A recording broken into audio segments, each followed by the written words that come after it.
Voici revenu à une nouvelle capsule. Aujourd'hui, on va planter les citrouilles, les cucurbitacées, que ce soit vos courges, vos citrouilles, vos cocombes.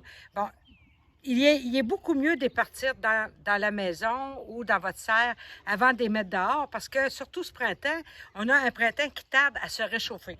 Donc, souvent, votre tige va venir pas mal plus longue. Faites-vous-en pas avec ça. Le but de ça, c'est de ne pas jouer beaucoup dans les racines. Donc, je vais en sortir une puis je vais vous montrer. Défaites pas le système racinaire.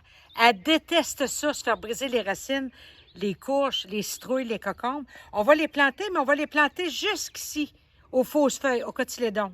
Jusqu'ici, on va les rentrer dans la terre. Puis, regardez, ici, là, c'est une nouvelle mule que Minou, il m'a parti ce matin. C'est une terre qui a mis beaucoup de fumier. Hein? Mettez beaucoup de compost. Pourquoi?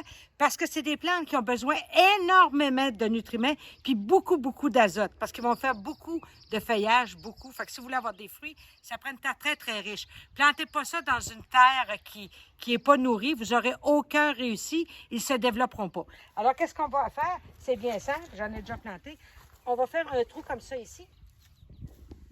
S'il n'y a pas d'eau, on va mettre de l'eau. Moi, présentement, la terre est humide, il vient de pleuvoir.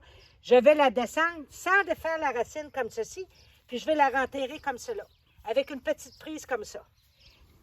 Aussi, là, vous avez remarqué, on est sur terre nue. On vient de préparer cette butte-là. Elle est nouvelle. Donc, ce que je vais faire, je vais attendre à peu près une semaine que les plantes se reprennent comme il faut. Puis ensuite, je vais mettre un paillis, soit de feuilles. Vous pouvez mettre du gazon sec, haché. Vous pouvez mettre du foin, vous pouvez mettre des feuilles. Mais mettez un paillis, pourquoi? Il faut que la terre reste toujours un peu humide. Ils adorent avoir une terre qui est humide. Pourquoi? Parce qu'en développant leurs fruits, ils demandent beaucoup d'eau. Là-dessus, lâchez pas, on cultive notre bonheur.